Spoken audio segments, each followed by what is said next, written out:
Hello, Marvel fans, comic geeks, and all nerds in between. My name is Megan, and I am here with a character breakdown, but it's actually kind of like two character breakdowns because we're going to talk about Morph. And I feel like not enough people talk about Morph just because his background isn't exactly that of the other Marvel characters because he actually appeared in the X-Men animated series before the comics. So I think, why don't we go through, talk about his TV version, and then talk about the comic version, and I will tell you the difference between the two, and maybe you'll learn something from this.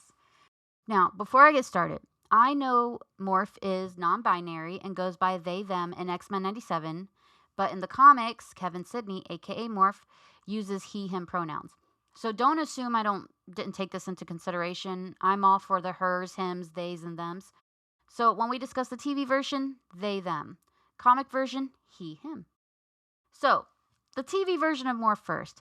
Morph was actually created for the show first before ever appearing in the comics. Morph was one of the X-Men's resident chaos gremlins. Funny, sarcastic, constantly cracking jokes, and generally treating life-threatening situations like an open mic night. Wolverine once described them as the only one who could ever make me laugh, which is basically the highest compliment Logan is capable of giving without spontaneously combusting from emotional vulnerability. As a result, Morph and Wolverine were incredibly close. Arguably closer than Logan was with anyone else on the team. Maybe Jean Grey was a close second.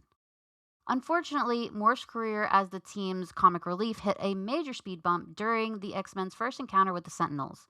During the raid on the Mutant Control Agency headquarters, Morph was seemingly killed when the team was forced into a desperate retreat. Needless to say, everyone took it very badly. The loss devastated the X-Men and drove a massive wedge between Wolverine and Cyclops.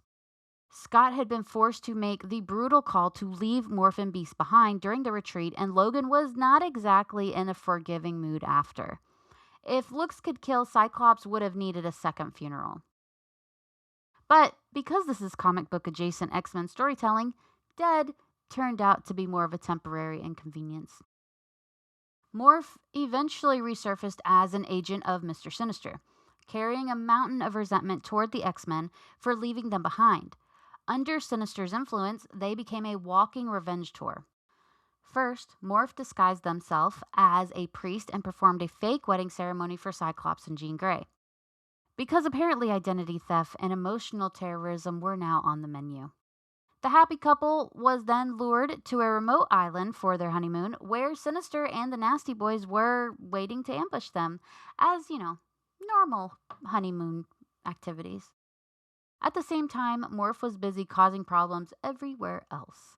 They sent Jubilee straight into the headquarters of the Friends of Humanity, manipulated Gambit into kissing Rogue right before an important mission, which went about as well as you can expect. And perhaps most impressively, tricked Professor Xavier and Magneto into traveling to Antarctica, which was diabolical. And so funny, I think. This ended very badly for Magneto, though. Morph's actions ultimately led to Magneto being stripped of his powers and stranded in the Savage Land for most of Season 2, which is pretty wild achievement for someone whose primary skill set is beat literally anyone. However, eventually the truth came out. The angry, vengeful version of Morph wasn't really the person their friends remembered. Mr. Sinister had essentially planted a darker personality inside them as a means of control. The real Morph was still in there somewhere, buried under layers of trauma, manipulation, and enough psychological damage to keep several therapists employed for life. In the end, Morph fought back against their darker side and came to the aid of the X-Men. They helped Cyclops during the final showdown against Sinister in the Savage Land and proved that deep down they were still the same friend the team had lost. Afterward, Morph was sent out to Muir Island for treatment and recovery. Myra McTaggart's professional medical opinion was basically, please do not go back into combat right now. Morph's opinion was basically, counterpoint, what if I did? Eventually, they insisted on returning to the X-Men despite Myra's strenuous objections. Unfortunately, their first mission back involved the Sentinels. Again. because apparently the universe occasionally enjoys a practical joke. Facing the machines that had nearly killed them left Morph completely terrified. For perhaps the first time, the team's resident wisecracker couldn't joke their way out of what they were feeling. But over time, Morph confronted that fear head on. Not only did they manage to fight through it, they also helped destroy what remained of Master Mold. After the mission, however, Morph decided to step away from the X-Men once more. They felt they weren't ready to fully embrace being a hero again, and honestly, after everything they'd been through, that was pretty reasonable assessment. Later, Morph was called back into action when Professor Xavier was shot by Henry Peter Gyrich. Using their shape-shifting abilities, Morph impersonated Xavier and reached out to mutants across the world. They urged everyone not to retaliate against all of humanity because of the actions of one hateful extremist. Basically, they prevented a global mutant-fueled rage spiral by pretending to be the world's most famous bald man. By the end of the series, Morph was shown standing alongside Magneto and the rest of the X-Men, strongly implying that they had fully rejoined the team following Xavier's departure. 1 year later, that was officially the case. Well, 1 year for the show. For us, it was like 30 years, so. Great. Morph was completely reintegrated into the X-Men and was back in action. They helped rescue Roberto da Costa, who is Sunspot, took down Bolivar Trask's latest Master Mold project, and were present when Magneto arrived to claim Xavier's assets before being put on trial and eventually pardoned by the United Nations. Around this time, Morph also began identifying as non-binary. Even though it's not actually said in the show, it was... Good Lord, it was such a big deal. And it's not a big deal. Out of all characters, wouldn't Morph be non-binary? And it wasn't even like a huge thing. It was just in a character description online. And though everyone lost their minds.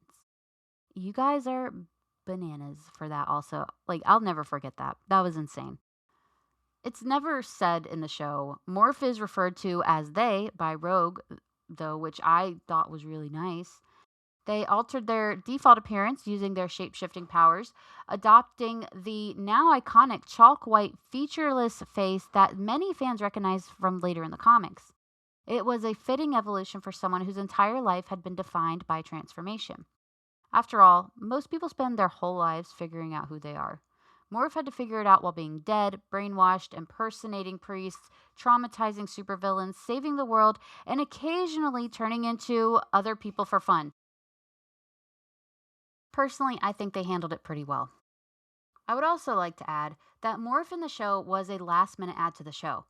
Morph's existence is basically the result of a production team looking at a script and saying, "Oh, wait, maybe we should not do that." Originally, the character who was supposed to fill Morph's role in X-Men the animated series was Thunderbird from the comics. The problem was that the writers realized introducing a Native American hero only to immediately take him out in his first appearance was probably not the best idea. So they pivoted at the last minute and created Morph instead, loosely inspired by the comic character Changeling. When I say last minute, I mean very last minute. Morph was never intended to become a fan favorite. He was basically designed to show up, die, traumatize the X-Men, and leave. Because of that, they gave him a fairly generic look. Why spend months perfecting a design for a character who's supposed to be gone by episode 2? Meanwhile, poor Thunderbird got caught in the middle of all of this. Remember when I said it was a very last-minute decision? His cartoon design had already been completed before the switch happened. Rather than waste the whole design, the animators tossed him into the opening credits as one of Magneto's random evil mutants getting punched around. He's basically standing there like, I was supposed to have a job. Then comic books got involved because comic books always get involved. Around the same time, Marvel was publishing the massive Age of Apocalypse storyline, an alternate reality where Xavier dies and Magneto ends up leading the X-Men. The writers liked the cartoons Morph enough that they decided to bring the character into the comics. But since comic books can't leave anything simple, they gave Morph a much more distinctive appearance. Instead of looking like a regular guy, his natural form became a pale, featureless face that with almost no defining characteristics. It was weird, it was memorable, and instantly was more unique than generic guy who dies. A few years later, Marvel doubled down on the idea. Another version of Morph, using the same white face design, became one of the main characters in Exiles, a comic about mutants that from different realities hopping between dimensions and trying to fix timelines. Basically, if Marvel's multiverse had a customer service department, the Exiles worked there. By the time X Men 97 rolled around decades later, the comic book version of Morph had become far more recognizable than the generic original cartoon design. The white faced look had appeared in multiple comics and had become strongly associated with the character, so the Revival series adopted that version. And let's be real, it's just a lot more visually interesting than the one guy everyone forgets until they die. So, since Morph's natural form is already pretty androgynous and intentionally lacks strong gendered features, the creators also used that opportunity to establish Morph as non binary in X Men 97.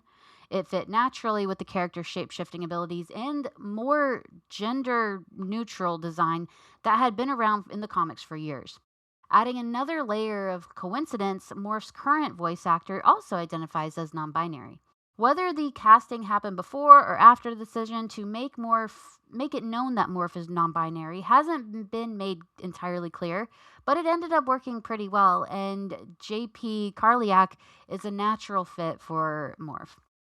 So in a strange way, Morph's entire story comes from a chain of happy accidents. Thunderbird was supposed to die. The writers changed their mind. They invented Morph. Morph was supposed to disappear immediately. Fans love Morph. The comics borrowed Morph. The comics made Morph cooler. The revival borrowed that version. So, a lot of happy accidents. And now the character who was originally created as a disposable replacement has become one of the most recognizable characters of the animated X-Men roster. Not bad for someone who is basically hired to die. Now that's our version of Morph from the TV series, and that is the story behind Morph. Let's talk about Morph in the comics. Before he was Morph, before he was the lovable goofball, before he became Marvel's patron saint of identity crisis, very little was known about the mutant called Changeling. At some point, he joined the villainous organization Factor 3, where he worked as a second in command to the mysterious mutant master. Like many comic book henchmen, Changeling apparently hadn't yet learned the valuable lesson that anyone calling themselves master is probably hiding something terrible. Factor 3's fancy mutant detecting technology identified Sean Cassidy as an incredibly powerful mutant, so Changeling reached out and invited him to join the organization. Sean's response was essentially absolutely not. He was horrified by Factor 3's goals and refused outright. Factor 3, however, wasn't big on accepting rejection. Since Sean's powers and law enforcement experience were considered too useful to waste, they kidnapped him instead. Problem solved. The organization slapped an explosive headband on Sean, forced him into service, and turned him into their unwilling operative, Banshee. While carrying out a mission in New York, Banshee ran into the original X-Men. They managed to capture both him and a Factor 3 member named Ogre. Professor Xavier used a psychic trick to disable the explosive headband before it could turn Sean's head into a cautionary tale, and once freed, Banshee spilled the tea on everything he knew about Factor 3. Then came the plot twist. Changeling discovered that the mutant master wasn't actually a mutant mastermind at all, but an alien planning to wipe out all of life on Earth. Realizing that he had accidentally signed up for Team Planetary Extinction, Changeling promptly betrayed his boss and helped bring Factor 3 down. Not long afterward, Changeling approached Professor Xavier with some devastating news. He was dying of terminal cancer and only had a few months left to live. Meanwhile, Xavier had a secret of his own. An alien race called the Xenox was preparing to invade Earth, and he needed to disappear underground to prepare for it. Since explaining this to the X-Men would have apparently been too simple, Xavier instead came up with one of the weirdest plans of his career. He asked Changeling to pretend to be him, and somehow Changeling agreed. Xavier gave him a portion of his telepathic powers, and the shapeshifter successfully masqueraded as Professor X while the real Xavier worked in secret. The only person who knew the truth was Jean Grey, who was sworn to secrecy.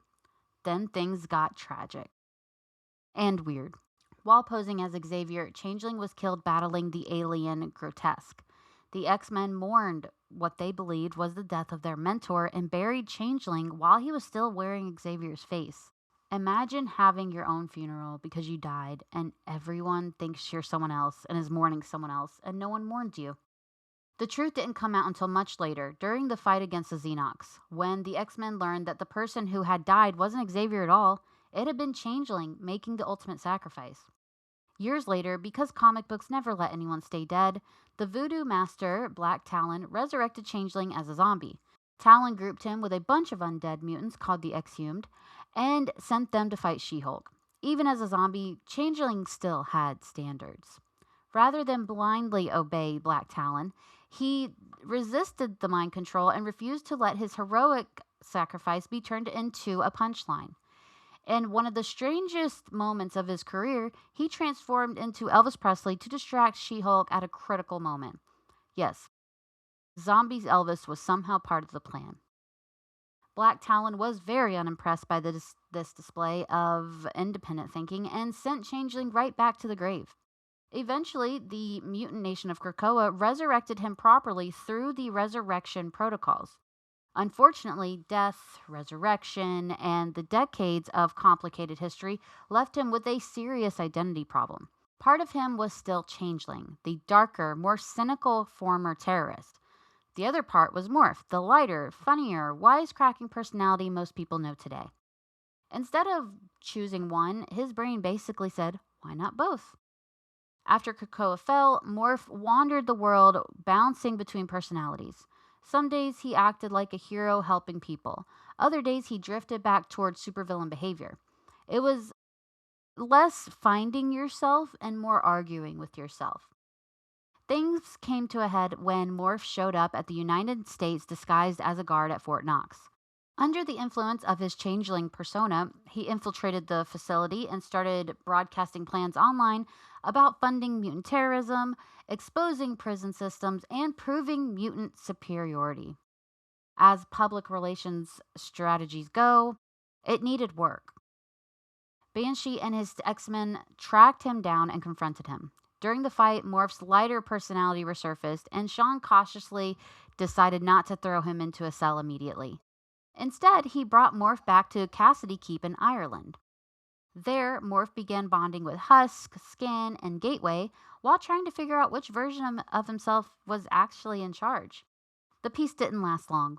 After seeing a news report about a mysterious break-in in the British seaside resort of Ferryside-on-Sea, Morph immediately volunteered to join Banshee's X-Men on the investigation. And that's really... that's all I could... I haven't seen him since. So, where are you at? But if I may say, if there's one thing more reliable than mutant drama, it's a shapeshifter with unresolved personality issues voluntarily walking into more mutant drama, which is what Morph does. And that is the last time I saw Morph, and he was doing just that. So, that is Morph. That is Kevin Sidney. That is Changeling. It's all a very confusing thing just because he wasn't a thing until the show. And then the comics were like, you know what? I like that. I want one. And they took him. Which I'm not mad at. It's just like, I feel like you guys should just kind of figure it out, you know? And bring Morph back. I want to see Morph in the comics. I love Morph in X-Men 97, but I want to see more of Morph in the comics. That's all I'm asking. I don't ask much of Marvel. That's it. So, that is Morph. I hope you enjoyed this episode. I do not know how long this episode's going to be, so I really hope you enjoy it because it feels like a long one. And it feels like a lot of editing my way, so...